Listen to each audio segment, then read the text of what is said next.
E eu vou dizer uma coisa para vocês. Bom, já faz, desde do começo eu ministro na essência, mas nunca eu subi para ministrar uma palavra como eu estou hoje. Essa palavra está ardendo de forma muito intensa no meu coração, porque eu creio que é uma palavra profética, necessária para os nossos dias. E eu estou com muito temor para entregá-la. E o Senhor, já comecei chorando, então vocês já imaginam. Mas o Senhor foi muito generoso e misericordioso comigo, porque eu estava pedindo muitas confirmações, para que eu não entregasse algo do meu espírito, da minha vontade, mas do Espírito de Deus mesmo. E ontem a Nívia esteve aqui, e do momento que ela entrou naquela sala, a gente não precisou contextualizar nada. Eu dei oi para ela, ela foi tomar um chá. E eu fiz uma pergunta, sabe assim, quando você senta com alguém que você não tem intimidade, você faz uma pergunta generalizada, né, para puxar uma conversa. E ela começou a confirmar aquilo que Deus deseja entregar hoje, então eu estou mais em paz. No sentido de saber que não vem de mim, mas o espírito aflito. Então que eu vou pedir para vocês fecharem os seus olhos, agora que eu quero orar antes de começar.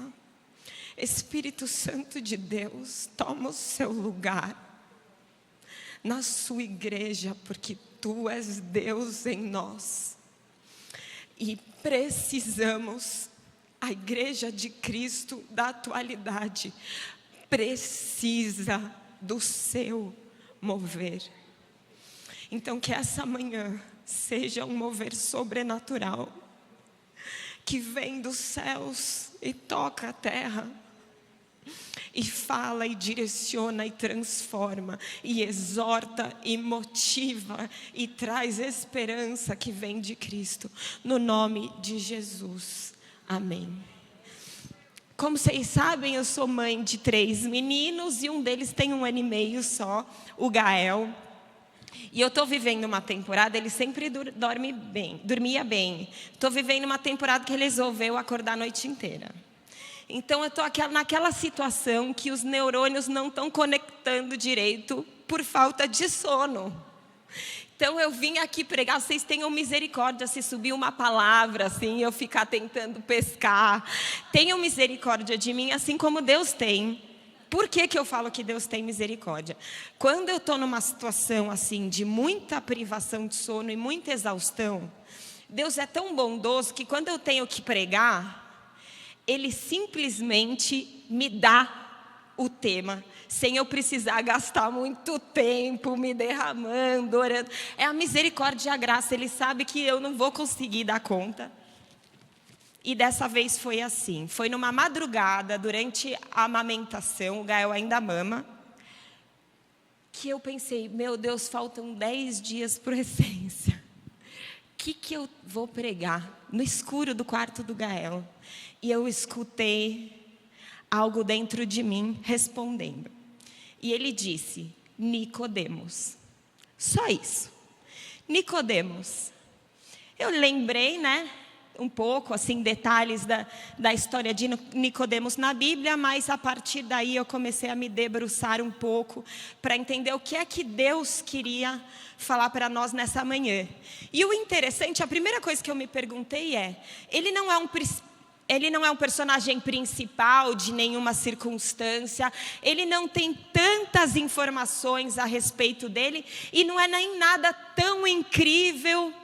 Por que será que Deus escolheu Nicodemos para estar nas Escrituras e ser mencionado? Porque é muito claro que Jesus encontrou mais pessoas que creram nele de forma semelhante a Nicodemos. Porque Nicodemos foi escolhido pelo Espírito para estar na revelação da palavra de Deus. E foi essa pergunta que eu fiz ao Senhor. O que Deus queria nos falar, trazendo a história de Nicodemos?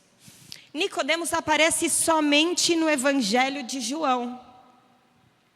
Dos 4 evangelhos, o evangelho que apresenta esse personagem é o Evangelho de João, e ele aparece no Evangelho por 3 momentos, em 3 aparições. Uma no início do ministério de Jesus, a segunda vez mais ou menos no meio e a outra vez no final.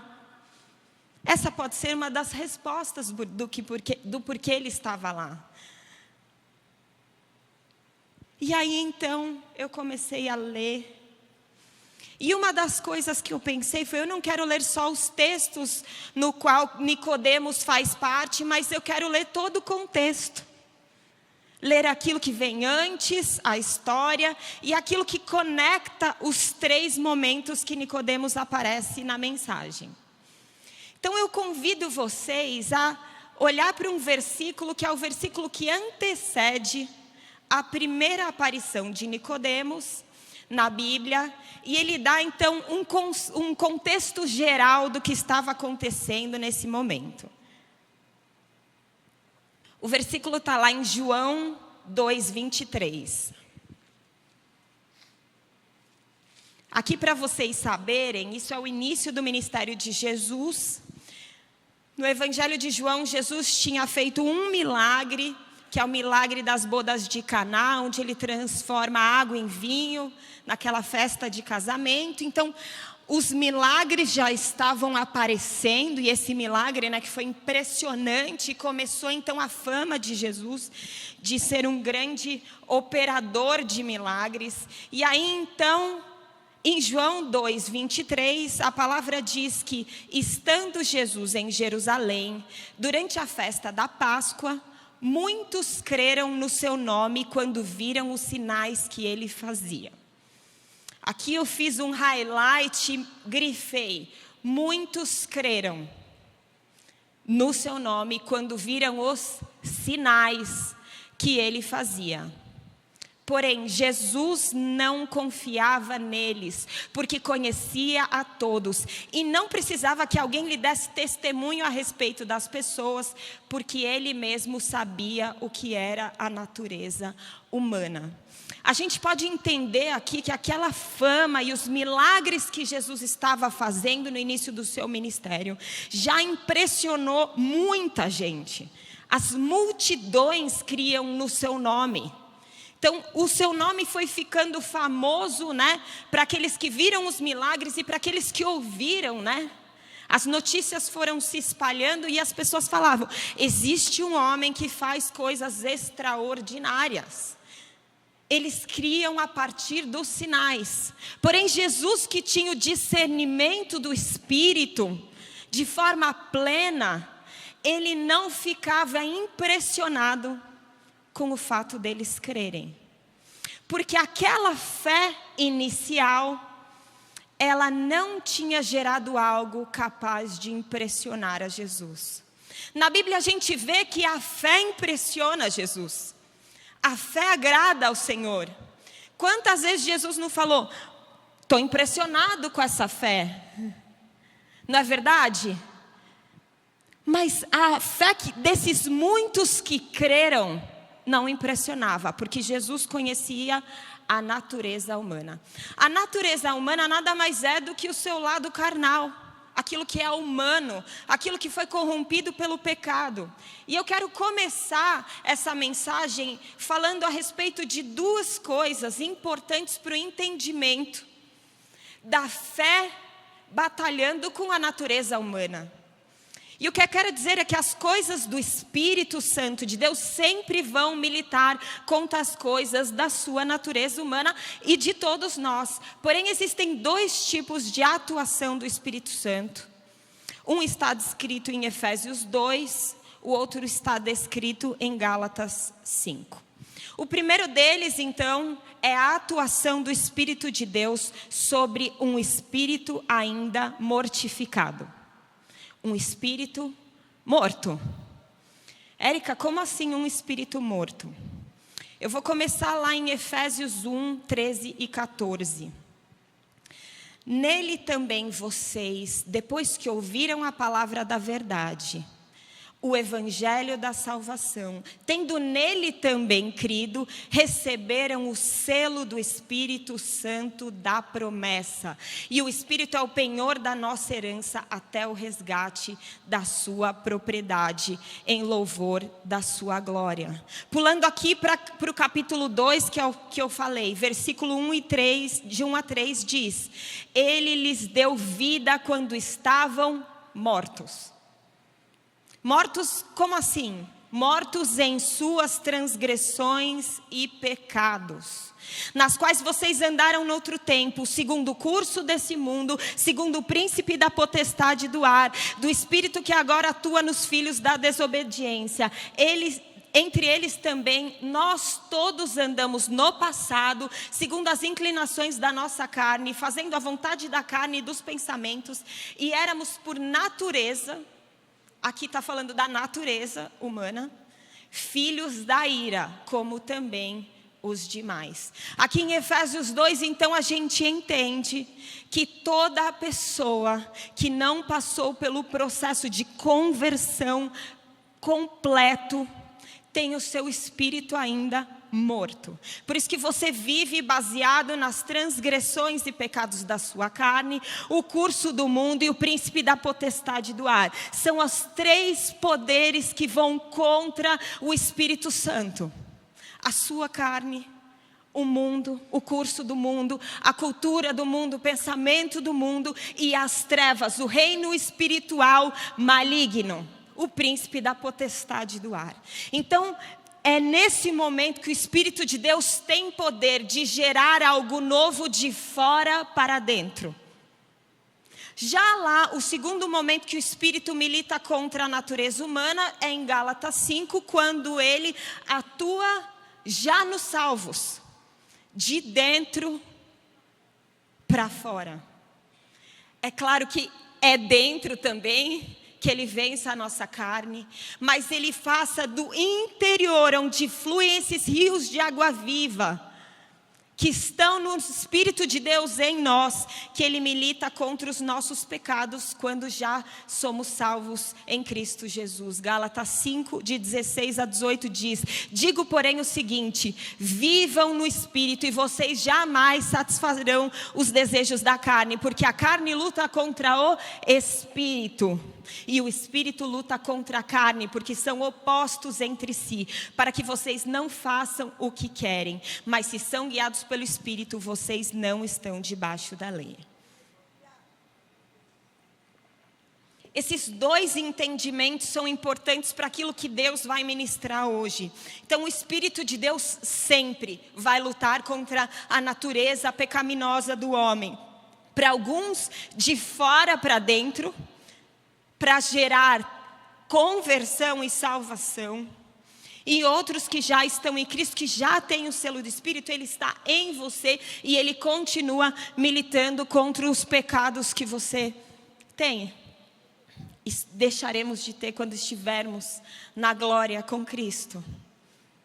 Mas eu quero tratar isso para que a gente entenda a realidade, tanto do tempo que Nicodemos viveu, quanto do tempo da igreja da atualidade. Então eu vou ler agora com vocês a primeira aparição de Nicodemos na Bíblia.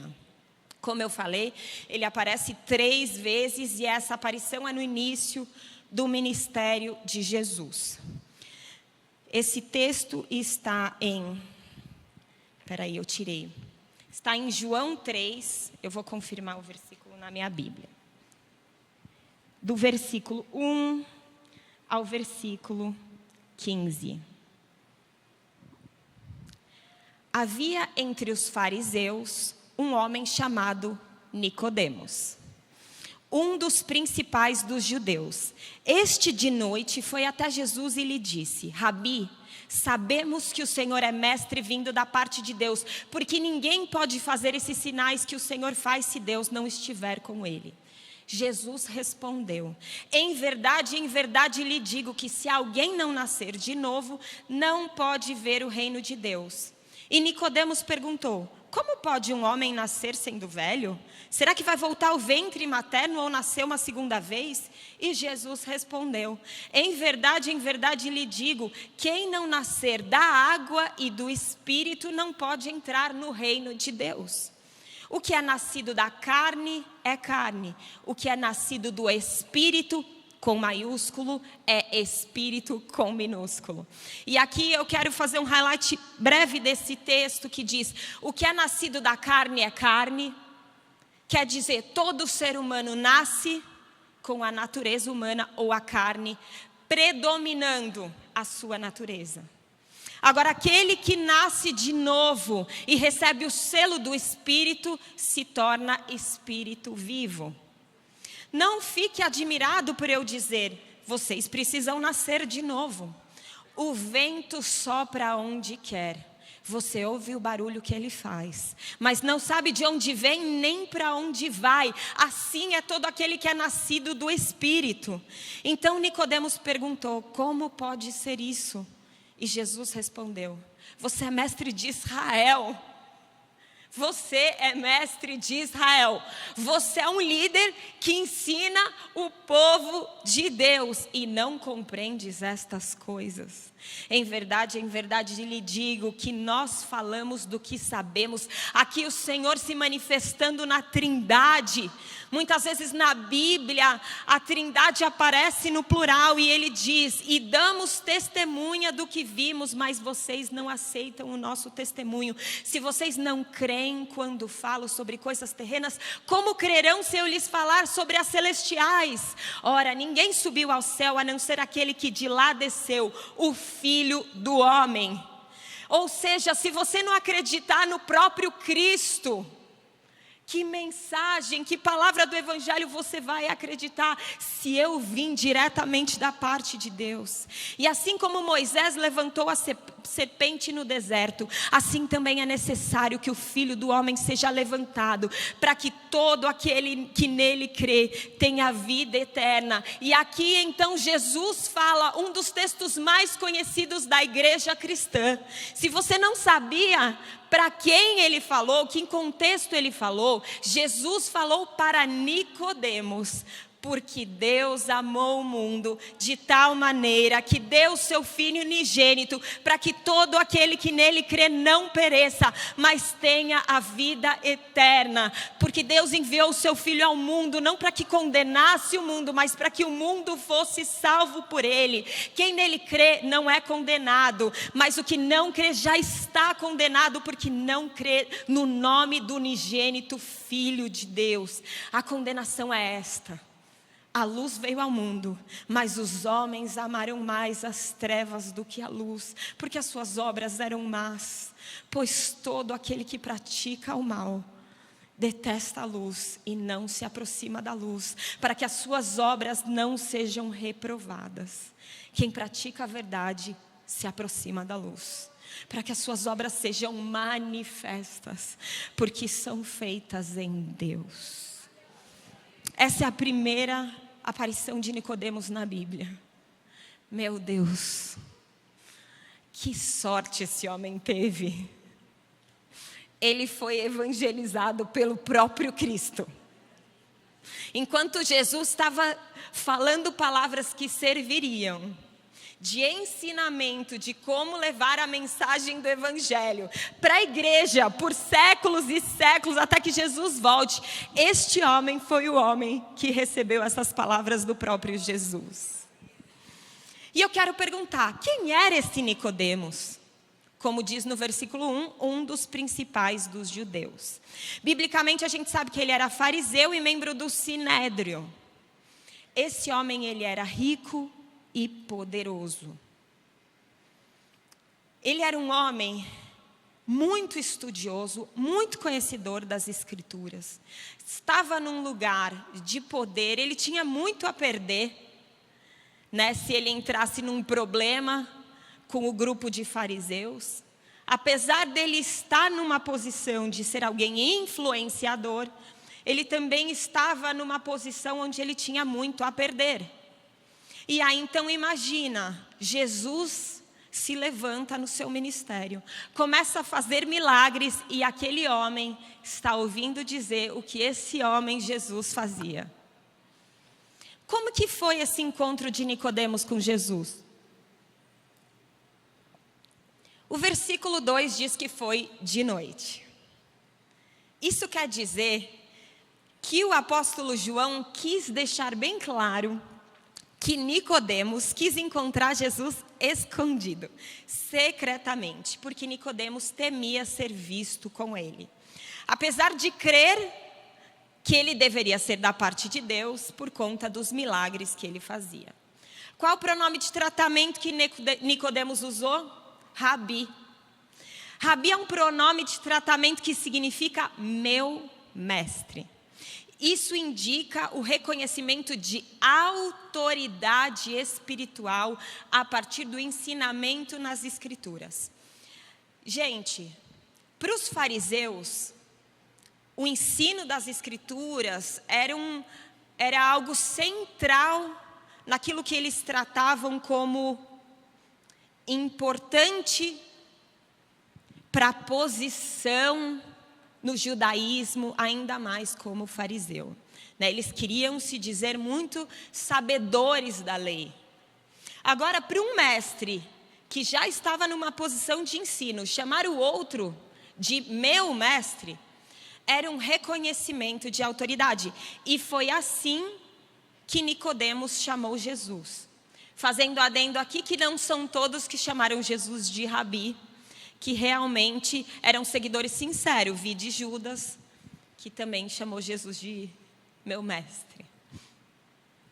Por que Nicodemos então foi atrás de Jesus, se ele não queria ser visto com Jesus?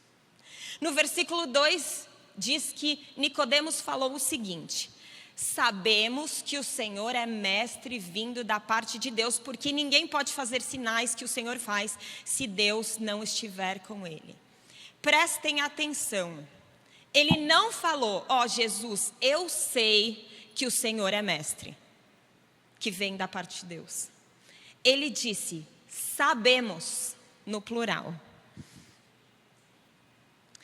Nicodemos, ele temia os que estavam contra Jesus. Existia já a movimentação dos fariseus que desde o início rejeitaram a Jesus e ele temia ser visto com Jesus por causa deles.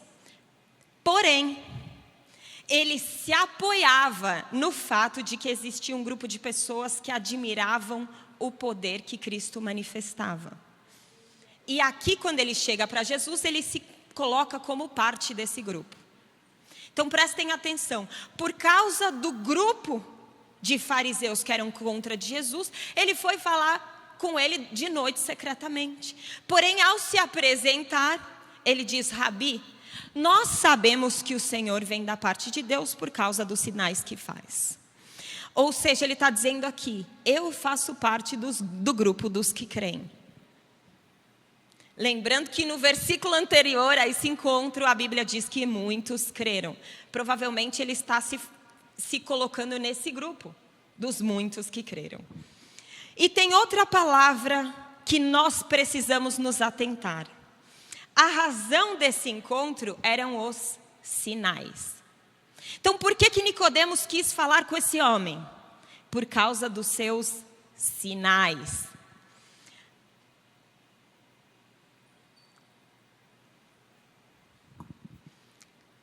A gente sabe que Jesus manifestava por meio do Espírito Santo um poder pleno. Não existia limites para os milagres de Jesus. Isso sempre impressionava. E continua impressionando. Mas quando nós lemos uma história bíblica, nós sempre precisamos entender quais são os ensinamentos para a nossa vida atual e para a igreja contemporânea que Deus nos traz e que o Espírito nos traz a cada vez que lemos a Bíblia. Por isso que a gente tem que ler sem cessar.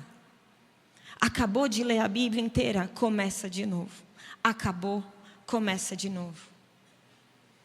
O paralelo para a igreja atual é, assim como existia a resistência dos fariseus existe também a resistência do mundo contra a igreja de Jesus.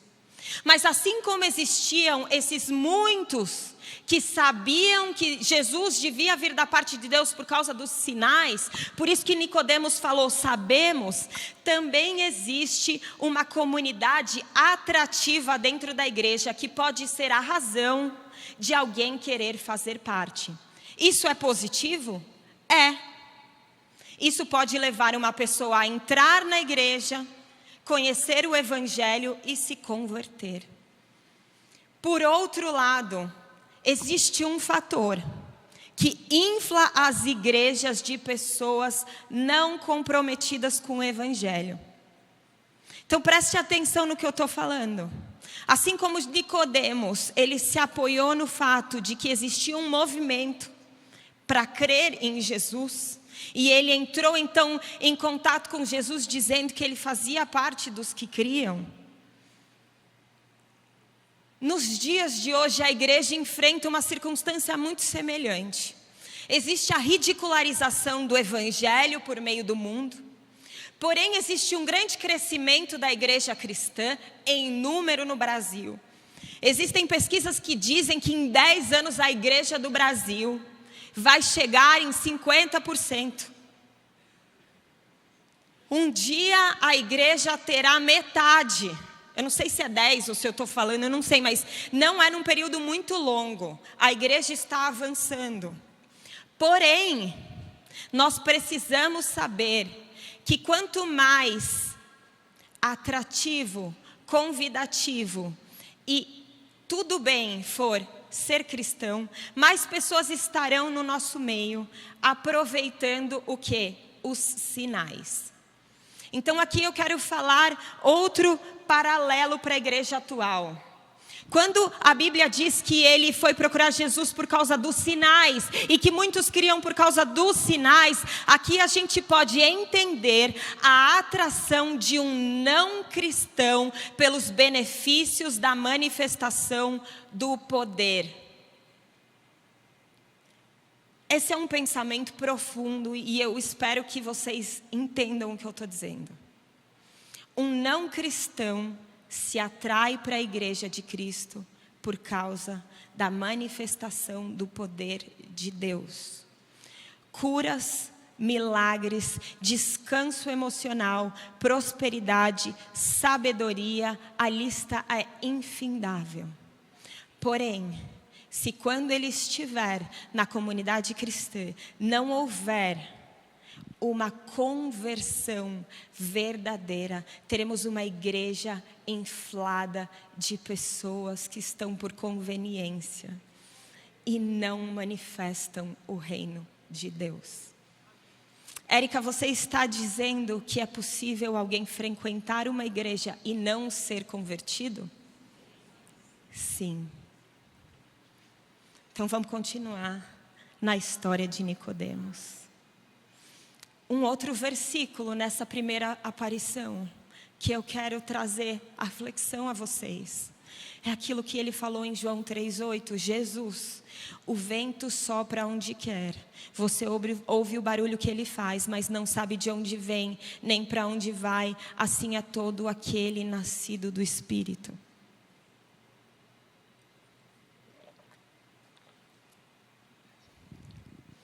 Somente o mover do Espírito Santo, atuando na natureza humana, pode gerar conversão.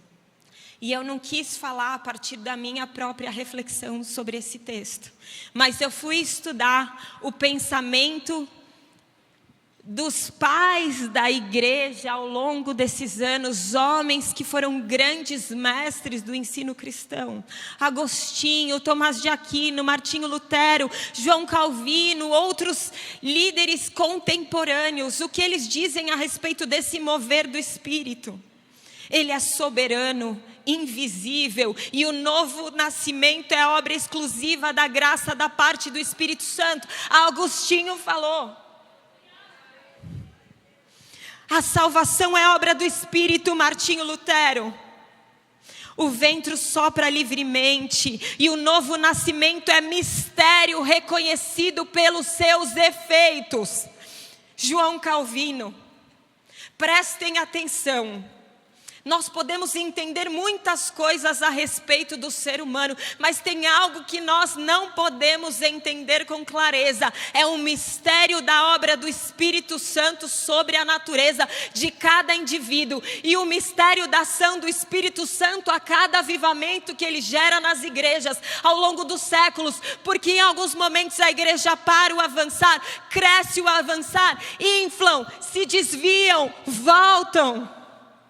Existe o posicionamento humano que é claro, a igreja tem que orar sem cessar, tem que estar firme na Bíblia, isso nós sabemos, mas porém, existe um mistério a respeito do mover do Espírito Santo, onde Ele, debaixo da sua soberania, decide quando derramar e quando esperar, quando secar, quando agitar, quando confrontar, quando auxiliar, quando interceder pela parte de Deus. A nossa parte como igreja é entender qual é o espírito deste momento da igreja de Cristo. Nós precisamos de um amadurecimento para discernir o que está acontecendo na igreja hoje. E assim como naquele momento muitos creram, mas Jesus não confiou neles.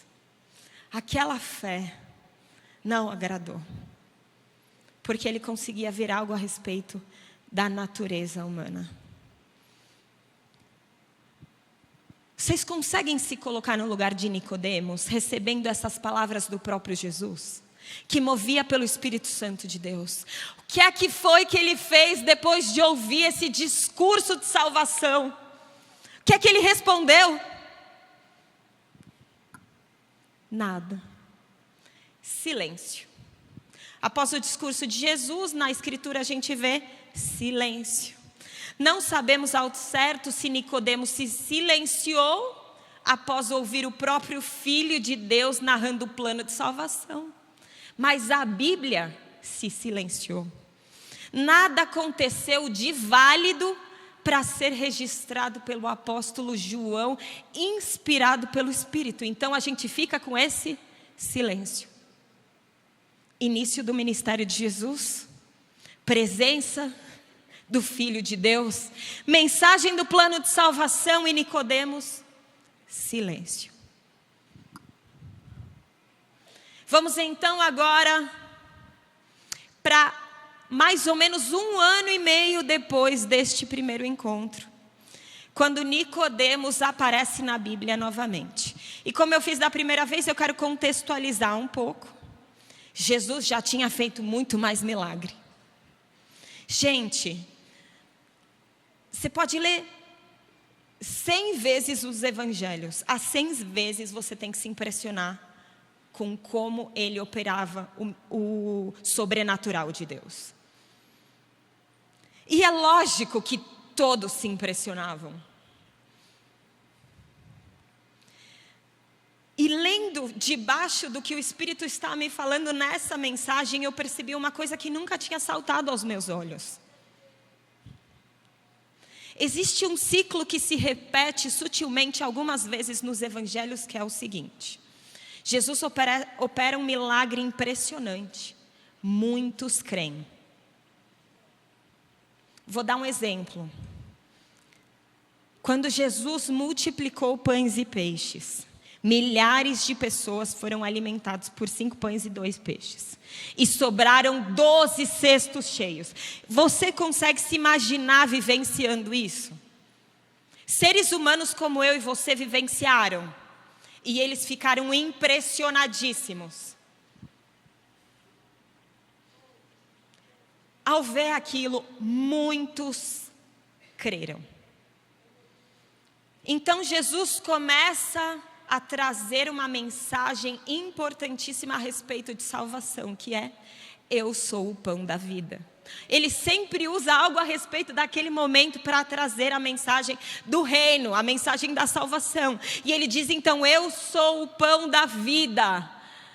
E eles creram na mensagem. Eles creram nos sinais e Jesus trouxe uma mensagem de salvação e eles creram na mensagem. Então a Bíblia diz que muitos creram. De novo, aí você fala, está dando certo. Deu tudo certo. E aí ele continua. E o interessante é que diz, então Jesus disse aos que creram. Você pensa, pronto, já veio no apelo, está tudo certo.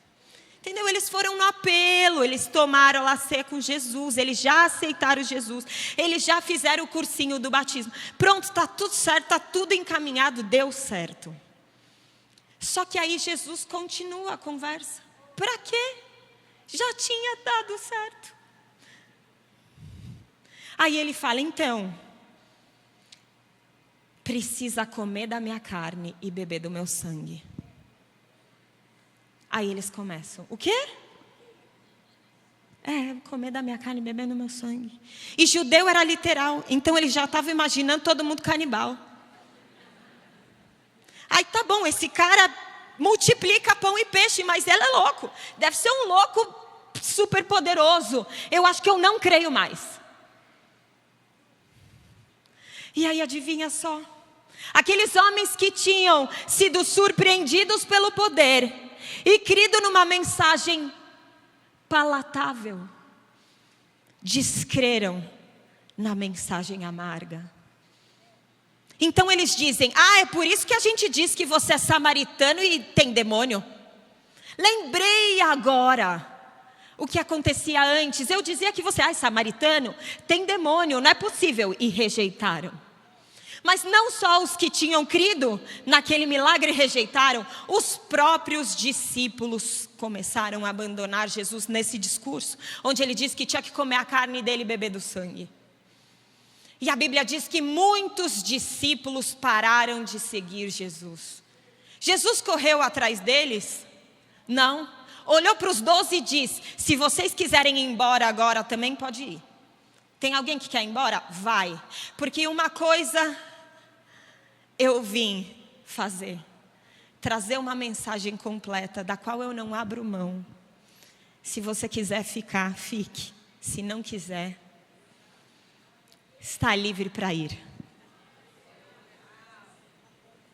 Numa mentalidade de igrejas bem-sucedidas por conta de números, não faz sentido. Se para Jesus o importante fosse uma multidão crer nele, ele fazia a multiplicação, falava algo suave e ia embora. O sucesso humano seria esse. Mas a palavra diz que Cristo, Jesus, é o caminho, a verdade e a vida. Um único caminho, uma verdade completa e a vida que transforma. Mas a verdade não pode ser maquiada. Por Jesus não foi maquiada. Pela igreja não deveria ser maquiada. Para que as pessoas não fossem embora na hora que o discurso fica amargo.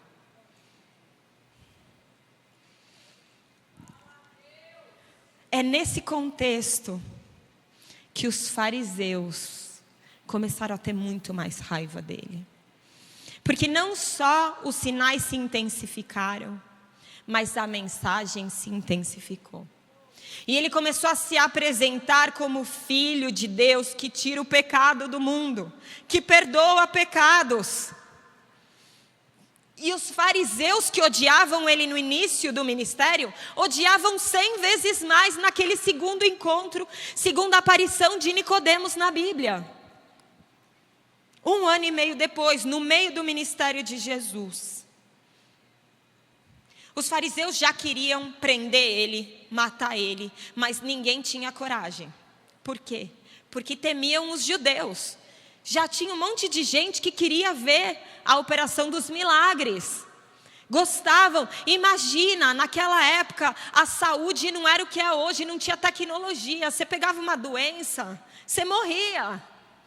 Você pegava uma doença contagiosa, você tinha que ficar afastado para o resto da sua vida, da comunidade. Jesus então começava a curar pessoas doentes, paralítico que nunca tinha andado na vida andava, cego via.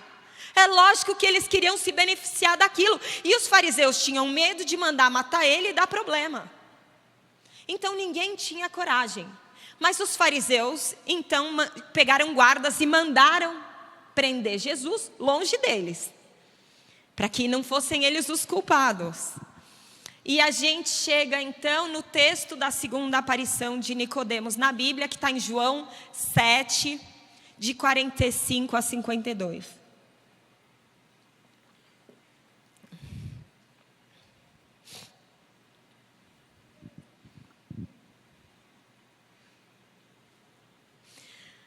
Os guardas voltaram à presença dos principais sacerdotes e fariseus, e estes lhes perguntaram: por que vocês não o trouxeram? Eles responderam: jamais alguém falou como esse homem.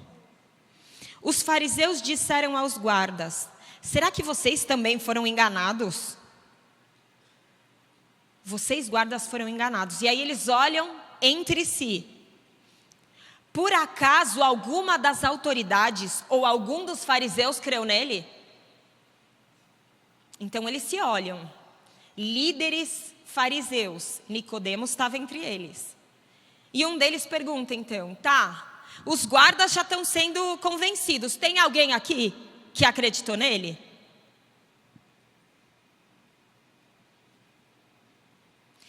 Esse povo que nada sabe da lei é maldito. Ou seja, a gente nunca vai acreditar nele porque nós conhecemos as Escrituras. Esse povo que não sabe nada, esse povo que é burro, é massa de manobra, eles podem acreditar, mas aqui, fariseu, líder, não. Nicodemos, um deles, que antes tinha ido conversar com Jesus, perguntou-lhes: será que a nossa lei condena um homem sem primeiro ouvi-lo e saber o que ele fez? E eles responderam: por acaso você é da Galileia? Examine e verá que da Galileia não se levanta profeta. Frente ao desprezo dos fariseus, Nicodemos só oferece uma sutil tentativa de fazer com que eles mudassem de opinião. 1 ano e meio depois, Nicodemos continuou a ouvir falar dos sinais e do poder de Jesus. Provavelmente ele permanecia naquele lugar de crer que ele vinha da parte de Deus, porém estava muito amedrontado. Então a única coisa que ele faz nesse momento, que as coisas estão esquentando entre fariseus e Jesus, é dizer: mas será que a gente não pode nem falar diretamente com ele? Vamos ver, né, se ele convence. Eu não tenho nada a dizer para os meus amigos fariseus, mas vai que Jesus fala alguma coisa e eles se convencem. Esse é o meio. Primeiro um silêncio, depois de ouvir Jesus falar. 1 ano e meio depois, a única coisa que Nicodemos teve a oferecer foi uma sutil tentativa de defesa. E aí a gente chega no último momento da aparição de Nicodemos na Bíblia. E mais uma vez eu quero contextualizar que momento que essa aparição acontece.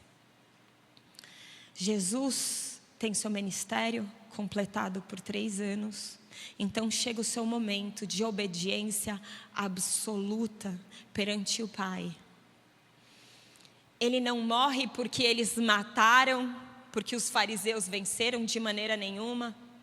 Ele voluntariamente se entrega, tendo poder para destruir todo mundo lá. Ele escolhe a obediência ao Pai. E vive o maior ato de amor da história. E aquilo que Nicodemos ouviu da boca de Cristo no início do seu ministério, ele estava lá para ver. E eu refleti muito a respeito, o que será que ele pensou? Porque ele lembrava das palavras de Jesus. Vocês já ouviram, gente, um homem de Deus cheio do Espírito falando? Aquilo não toca diferente? É diferente de convencimento humano. Nicodemos ouviu da boca de Cristo palavras de salvação. Eu tenho absoluta certeza que enquanto ele assistia, todo o processo de condenação de Jesus perante os judeus, as palavras ecoavam no coração dele. Porque Deus amou o mundo de tal maneira que Ele deu o seu Filho. Ele sabia, as palavras de Jesus corriam.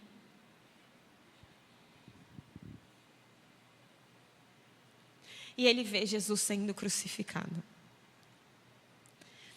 O momento espiritual daqueles 3 dias, nada se compara na história da humanidade ao que aconteceu. As trevas se levantando para a condenação de morte. E o Filho de Deus se entregando. Na sexta-feira, onde Jesus se entregou, onde ele foi ridicularizado, onde ele foi martirizado, onde ele foi ferido de forma desumana, onde ele recebeu uma coroa de espinhos, onde ele estava desfigurado, pendurado no madeiro.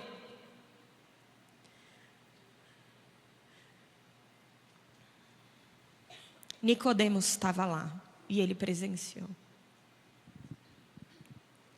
E nós nunca saberemos qual foi o ponto de mudança. O Espírito é como o vento. Você escuta o barulho dele. Você não sabe de onde vem, para onde vai, quando vai mudar de direção. Vocês já ouviram falar de acidente de balão? Com a tecnologia que existe hoje.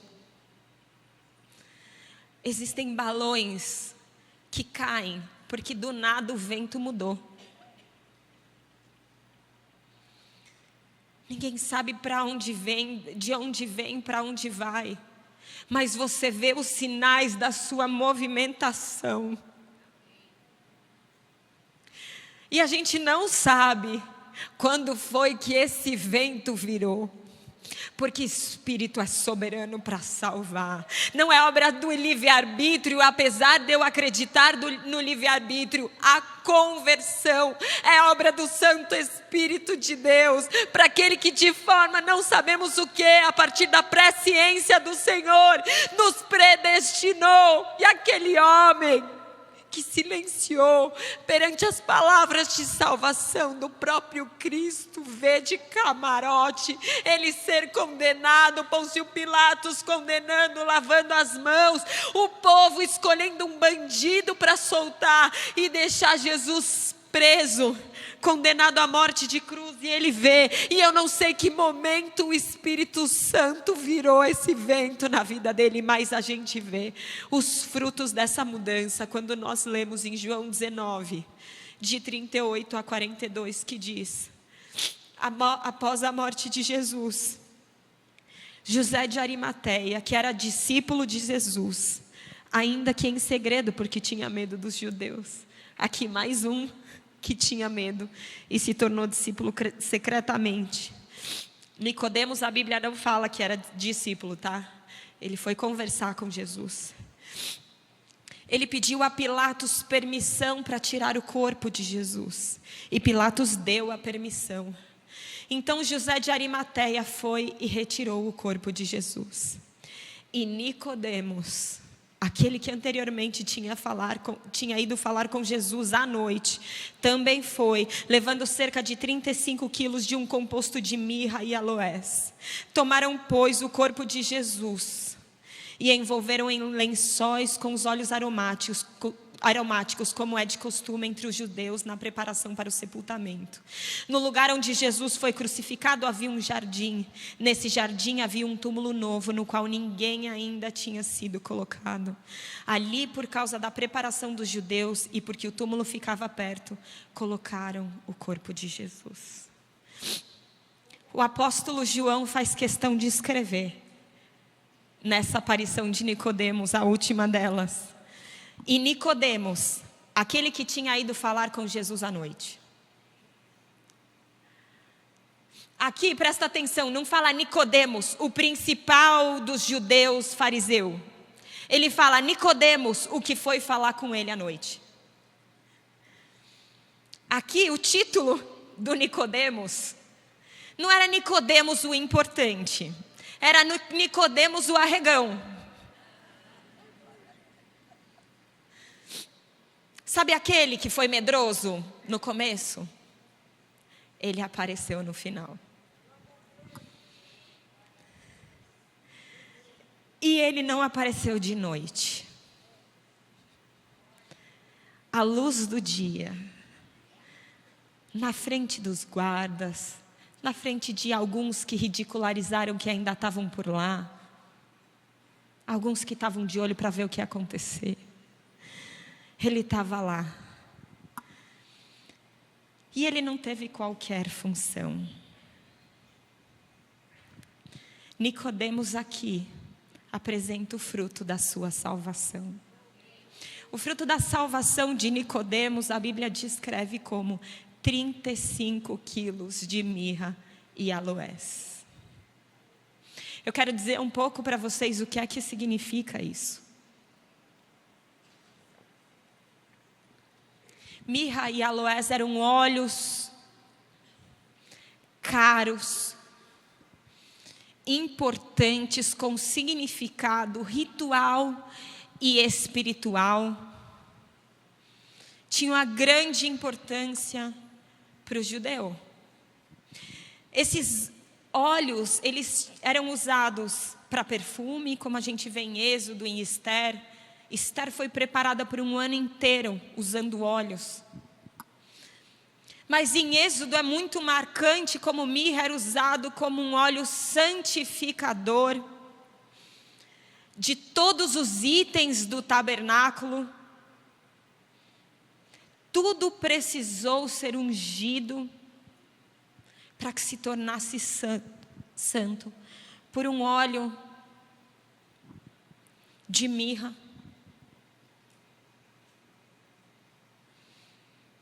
Ele tinha significado de cura, porque ele servia para curar feridas. E para os judeus, era um ritual de sepultamento. Então você fala, bom, cada um tinha uma função na hora de sepultar. Ele foi lá, se colocou e fez a função comum, ordinária dos judeus no sepultamento. Não. Para vocês terem noção a importância que Nicodemos deu para esse ato, Maria de Betânia, antes da crucificação de Jesus, unge os pés de Jesus com 1 libra de perfume caro. Quando ela quebrou aquele perfume para ungir, os discípulos falaram, mas que desperdício. Não, para sempre essa mulher vai ser lembrada por aquilo que ela estava fazendo como preparação para a morte de Cristo. 1 libra. Sabe quanto que Nicodemos levou? 100 vezes mais, 100 libras. Nicodemos era um homem de posses, era um homem rico.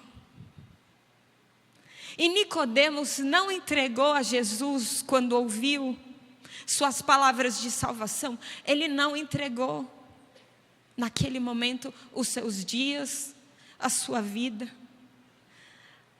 Mas quando ele foi tocado pela obra de salvação gerada pelo Espírito Santo de Deus, ele não quis que aquilo fosse manifestado de forma sutil, assim como ele fez na sua segunda aparição. 100 libras de um óleo caríssimo. Alguns dizem que isso representaria em torno de 40 mil reais nos tempos antigos. Para vocês terem noção, o valor da mirra naquela época era o dobro do peso do ouro. Era 2 vezes mais cara do que o ouro. Esse óleo serviria para ser jogado em cima do corpo de Jesus e depois enrolado com lençóis. Isso era uma forma de evitar que o corpo se decomposse de forma mal cheirosa, com bichos. Você acha que precisava de 35 quilos de óleo para exercer essa função ordinária? Não. Homens judeus não eram embalsamados nessa quantidade de óleo, mas os reis eram. Nicodemos teve como fruto de salvação não somente entregar os seus bens, mas reconhecer a santidade do Filho de Deus e a realeza dele. Enquanto os judeus tiraram sarro, dizendo: o rei dos judeus, Nicodemos agiu: ele é o rei dos judeus. Esse é o fruto de salvação. Esse é o fruto de salvação.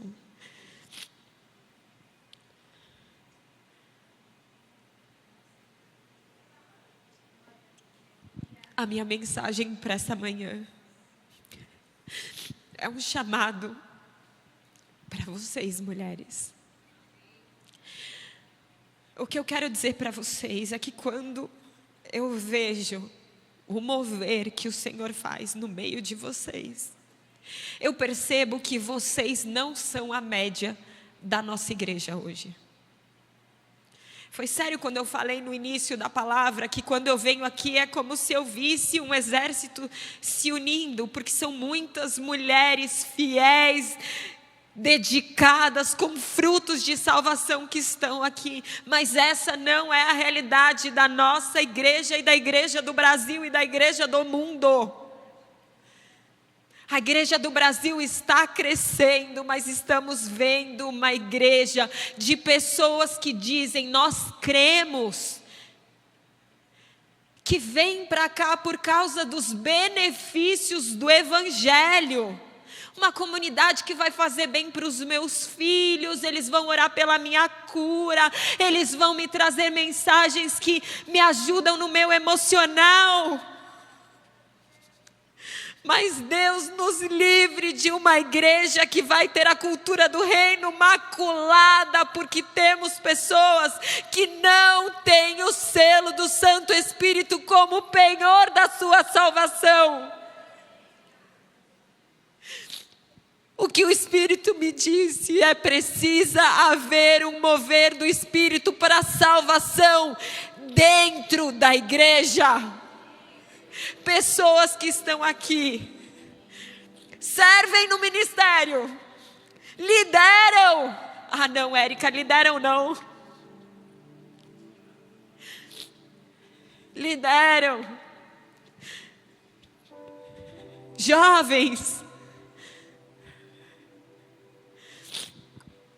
E não são convertidos. Jesus uma vez disse: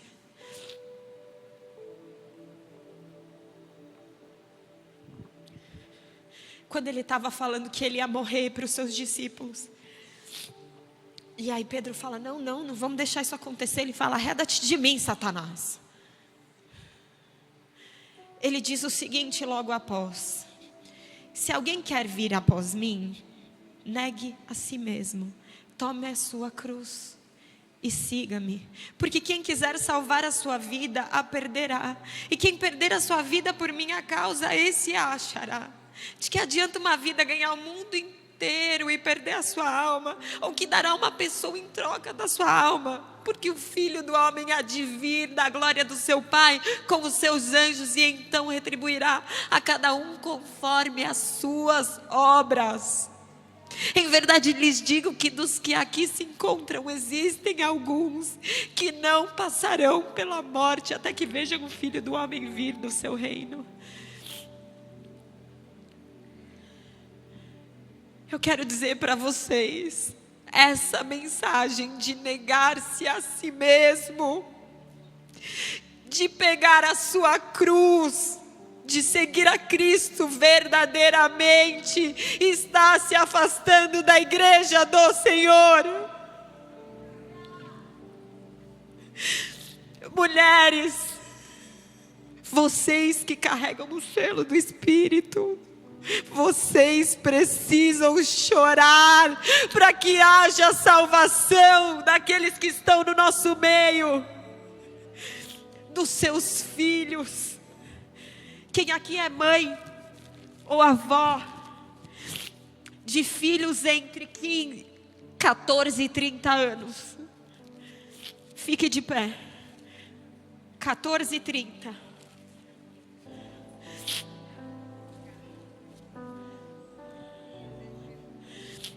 Os seus filhos são da geração Z. Eu vou contar uma coisa a respeito da geração Z. A palavra em Efésios diz que só recebe o selo do Espírito aquele que recebe o conhecimento da verdade, o evangelho da salvação. A palavra está sendo roubada dos seus filhos. Sabe quantos % da geração Z lê a Bíblia? Pelo menos 4 vezes por semana? De cristãos. Quanto % dos cristãos da geração Z leem a Bíblia pelo menos 4 vezes por semana? 5%. E vocês estão felizes que eles vêm para a igreja. E o Espírito diz: não fique feliz porque eles venham para a igreja, até que você veja frutos de salvação, até que você perceba o selo do penhor do Espírito Santo na vida deles. Nós precisamos chorar por essa geração que não tem mais o conhecimento da palavra.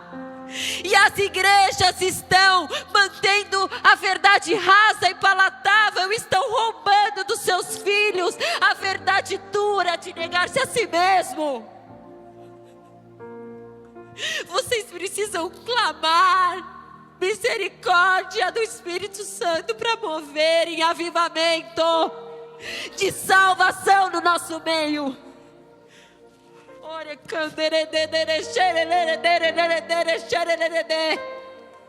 Tem misericórdia, Senhor. Não queremos uma igreja inflada de pessoas que olham o evangelho por conveniência. Se você tem um marido sem frutos de arrependimento, chore por ele. Não aceite um homem que senta na cadeira da igreja. Isso não é salvação.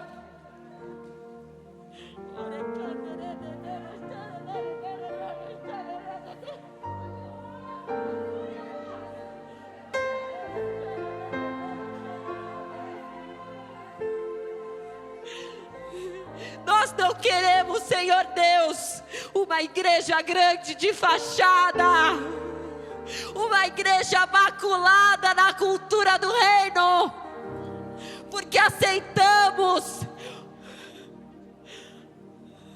o mundo aqui dentro, servindo do seu lado como voluntário no ministério.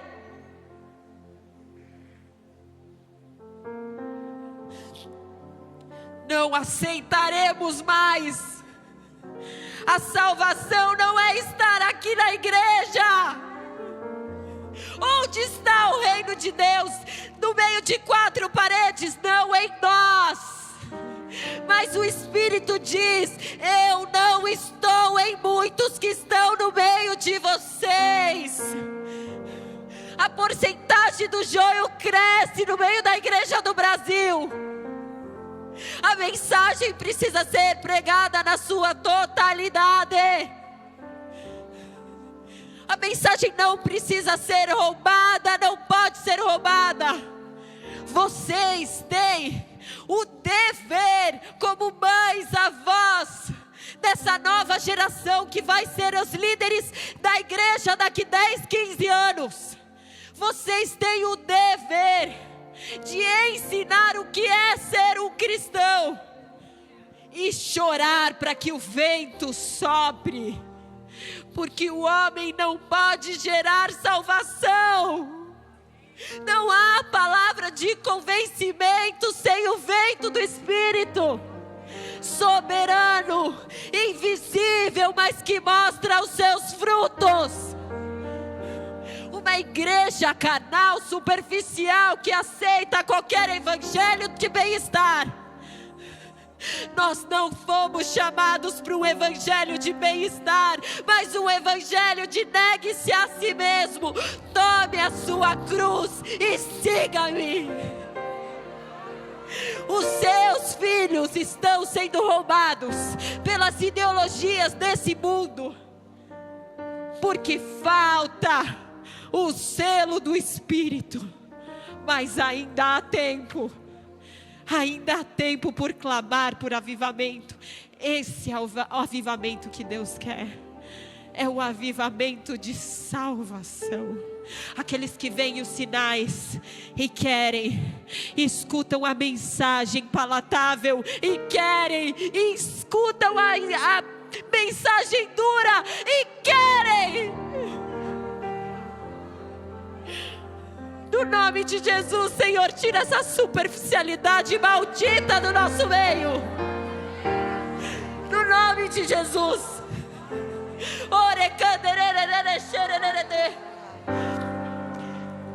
Eu quero fazer um convite agora. Eu sinto que esse é um lugar de mulheres maduras, porém, esse é lugar de salvação. O Espírito de Deus está aqui. E Ele está movendo, porque nós estamos clamando desesperadamente pelo seu mover. E você está me ouvindo, e você se questionou a respeito da sua própria vida. Se todas quiserem ficar de pé agora. Se você me ouviu e se sentiu um pouco parecida com Nicodemos, quando ele era um tímido admirador de Jesus, quando ele sutilmente defendeu Jesus, mas o Espírito Santo está dizendo agora para você: você vai passar de alguém que diz que crê, para alguém que entrega 100 libras de óleo ao Senhor, entrega a honra. Entrega a honra de rei. Você entrega a honra de rei para Jesus. Hoje é dia de você fazer um posicionamento. Eu quero fazer um apelo de salvação. Quem está na igreja, frequenta a igreja, mas nunca entregou a sua vida, nunca negou-se a si mesmo, está disposta a carregar a própria cruz em honra ao Evangelho de Jesus.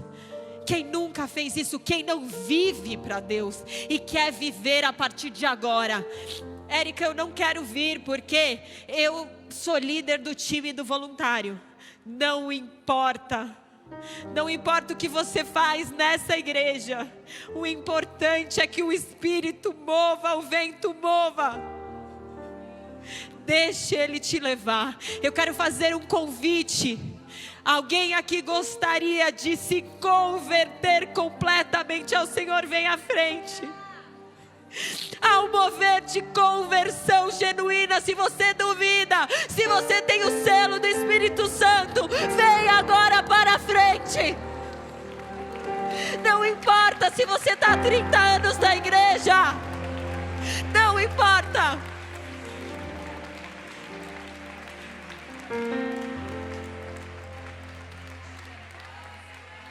Esse é um apelo de conversão verdadeira.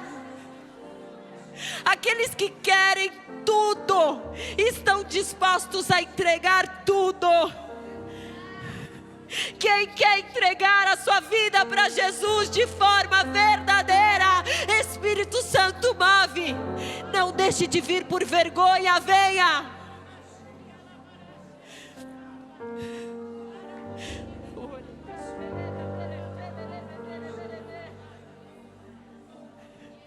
O fruto do Espírito Santo é ousadia. Se Ele está te tocando agora, venha. Quem gostaria de entregar a sua vida para Jesus? Você que tem vivido os benefícios da comunidade cristã, porém não é cheia do Santo Espírito de Deus.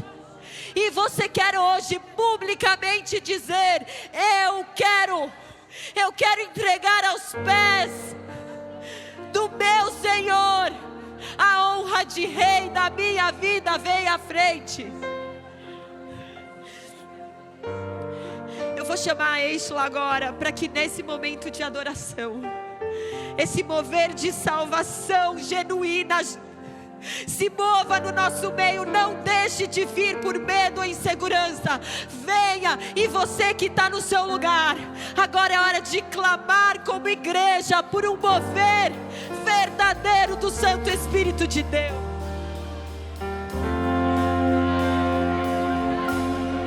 Até tocar o céu, até tocar o céu, vou te buscar, vou te adorar, até tocar o céu.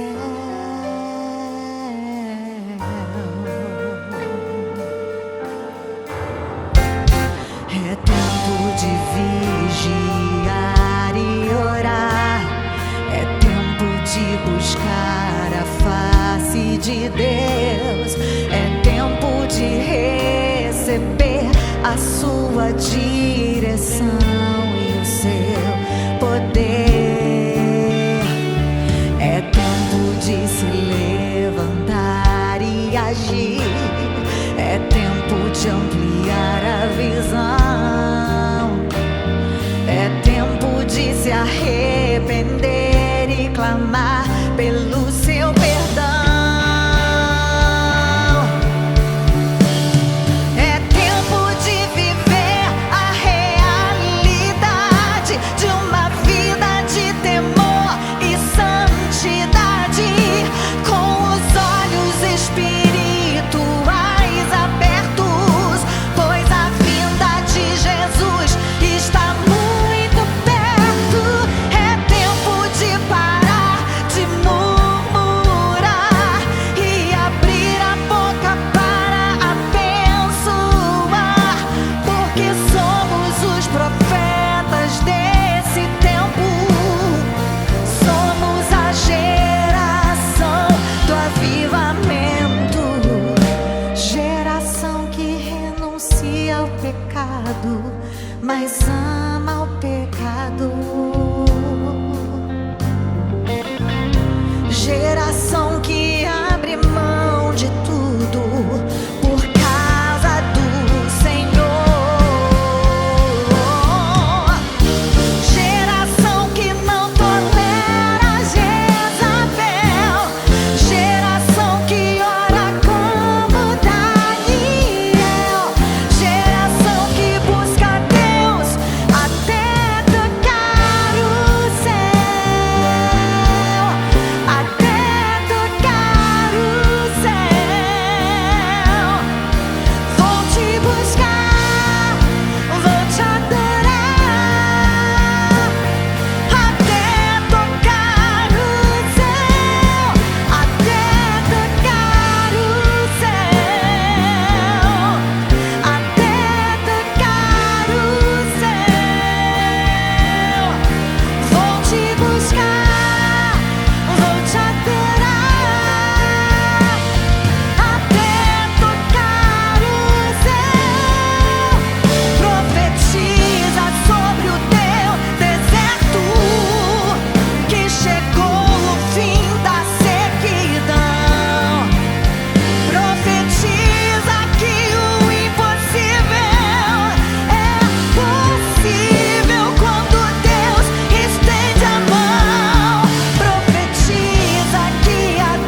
profetizamos uma revelação de quem Jesus é, para que essas vidas sejam salvas, transformadas. Oh, aleluia.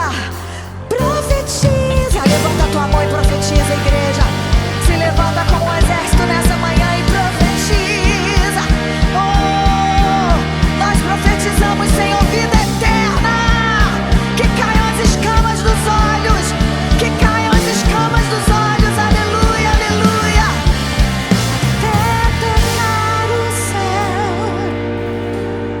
Até tocar o céu. Diga comigo. Vou te buscar, vou te adorar, até tocar o céu, até tocar o céu. Vou te buscar, vou te adorar. Até quando? Até tocar o céu.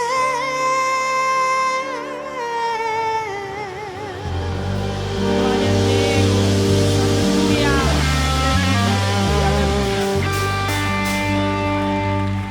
Eu gostaria agora de fazer uma oração com todas as mulheres que vieram até aqui. Que hoje seja um marco de uma conversão genuína, marcada com o selo do Espírito Santo, de mulheres que viverão o Evangelho na sua plenitude e conhecerão a palavra do Senhor como guia das suas vidas. Que vocês tenham fome e sede daquilo que vem de Deus, que o seu pão seja a vontade de Deus, conhecer a sua vontade a partir do conhecimento das Escrituras. Façam essa oração comigo. Senhor Jesus, nesta manhã eu quero marcar a minha vida no antes e depois do que o Espírito está gerando em mim. O reconhecimento que Jesus é o Filho de Deus que tira o pecado do mundo. Eu o recebo como meu Senhor, que comanda a minha vida e meu Salvador. Eu peço perdão pela minha natureza humana, que é pecaminosa, e recebo o seu perdão. Eu recebo a sua graça que me alcançou. Eu recebo o seu amor e me entrego completamente. Jesus, a minha vida é sua. De hoje em diante, a minha vida é sua. No nome de Jesus. Mulheres, vocês que vieram aqui na frente, o papel que Deus pede para vocês a partir de agora é: busquem o reino de Deus e a sua justiça, porque as demais coisas vos serão acrescentadas. Muitos vêm buscando as demais coisas, mas a Bíblia ensina que o que deve ser buscado é o Senhor em primeiro lugar. Antes de você buscar tudo que Ele pode fazer, e Ele quer fazer, e Ele vai fazer, busque quem Ele é. A identidade de Deus e a sua presença precisa ser desejada e adorada. Vocês precisam saber o que Deus pensa para fazer o que Deus quer. E o meu desafio para vocês é: leiam a Bíblia todos os dias. A igreja do Brasil e do mundo está em perigo, e nós resistimos esse perigo lendo a Bíblia todos os dias. A segunda direção que eu te dou é: ore sem cessar. A terceira dica e orientação que eu te dou é: adore o Senhor com a sua vida. Adore com cânticos, adore com atitudes, adore com as suas emoções, adore com o seu corpo, adore em espírito e em verdade, adore de forma racional. Adore com tudo que você é. Essas 3 coisas vão fazer com que nada possa roubar a palavra do Senhor. Mulheres da igreja, eu encerro dizendo para vocês: é necessário levantar um exército que clama por salvação genuína dentro da igreja. E eu conto com vocês, porque a cultura do reino será vivida na igreja quando a igreja estiver salva. Amém? Glória a Deus.